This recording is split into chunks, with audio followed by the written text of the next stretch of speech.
I'm really pleased to be here, and I would first and foremost like to thank the Equality Trust for organising this. I think it's so important for us to come together, and just thinking today, commemorating 50 years of equal pay law, meaning that all of us born before 1970, I'm included in that, were born into a world where it was absolutely lawful to pay men and women less, men and women differently, but women less, just because they were women. And I think it's not that long ago. And the legacy of that lives on in pay structures and workplaces today, in spite of the fact that it's 50 years on. So I wanted to begin, first of all, to say it has to be about celebration, because we have achieved a lot. Although it's 50 years of equal pay law, it's a hell of a lot longer of struggle for equal pay. And I think that it must be about celebration. It must be about celebration of the achievements of everybody. But of course, it can't just be about celebration. So I think the title is fantastic. 50 years is long enough, quite long enough. We should have equal pay. So I think that what I did want to make was 3 points at the outset. So first of all, equal pay goes hand in hand with fair pay. It's not right to just lower men's pay to deal with the equal pay issues. It's got to be about fair pay for all, and fair pay, transparency, and eliminating low pay and having a decent living wage as an absolute minimum for everybody. And we know that that makes a big difference. When the national minimum wage came in, 2/3 of those who benefited were women, and it closed the gender pay gap a full percent.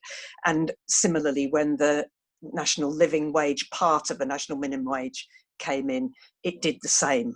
So we know that fair pay and equal pay must go hand in hand. Secondly, we know we just can't be complacent. Anybody who's been struggling on equality for any time at all knows, unfortunately, it's not always getting better. It gets worse as well.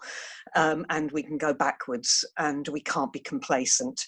Right now, we've got COVID-19, and the impact of that, we know, is already going to be threatening and undermining achievements on equality and equal pay included. We've got austerity that we had to struggle with, and that we still have the legacy of, and the approach of undermining everything that we're doing as well. So we cannot take for granted that things always move in a neat direction in terms of equal pay. And thirdly, as has been said already, and I wanted to obviously add my voice to that, trade unions have played an absolutely critical role in the movement towards equal pay. However, I'm never going to be complacent. I know there's going to be issues and there's things that we can do better. But I do know, as an absolute bottom line, trade unions have made a massive difference on equal pay. There was firstly a commitment to equal pay, however, in 1888, and in the trade union movement, and we still don't have it. So I'm more than aware of the struggle that we've got ahead of us. I think we're celebrating the women that have struggled and the men that have supported them. And so the Ford women machinists have already been mentioned. And I just wanted to say I've had the great privilege, because they are part of the union that I'm Assistant General Secretary for Equalities in, to meet them a number of times and to celebrate with them and to move things forward. And I just wanted to mention, firstly, they've always said this was about our skill. Our skill was not properly recognised. And I think that's something that underpins all of this. We've got to recognise the skills that go with undervalued work. And secondly, their message to women of today is never give up and stick with the union through thick and thin. And they had their criticisms, believe me. Speech therapists and language therapists played a big part. They're part of a legacy of Unite as well, MSF, which then became part of Amicus. And they tenaciously ensured that professions were properly able to be compared within the health service, and that their skills were properly valued.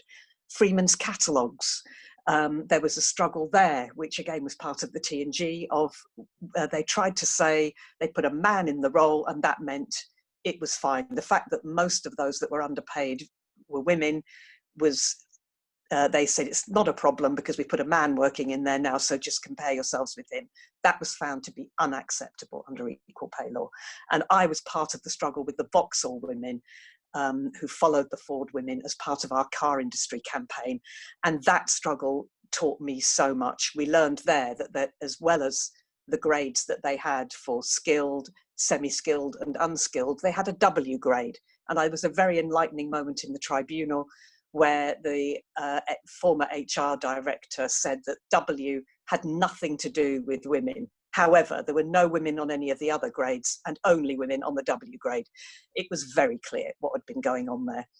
And women in the NHS and local government have played a huge part as well. So I wanted to just highlight some of the barriers we're still up against today. There's a view that equal pay and women's equality is sorted, and so we need to move on. Of course, we've got to be aware of the diversity of women and the impact of race discrimination and all other forms of discrimination.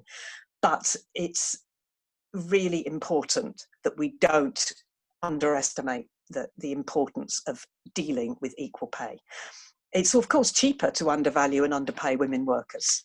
And finally, there's just a lack of awareness and understanding of what equal pay and equal value are actually about, in spite of the fact that equal pay law has been with us for 50 years and equal value law for, well, it came in the 80s, so it's a long time too.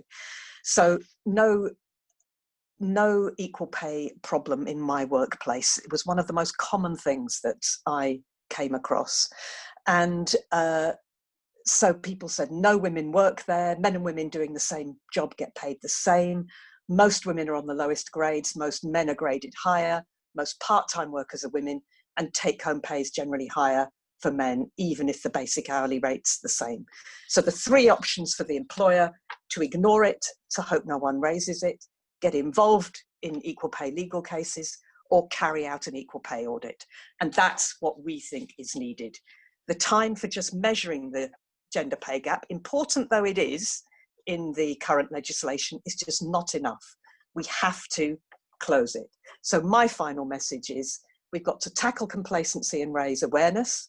We've got to have recognition that unequal pay is structural and collective. We've got to make sure that we have sectoral collective bargaining and rights for union equality reps.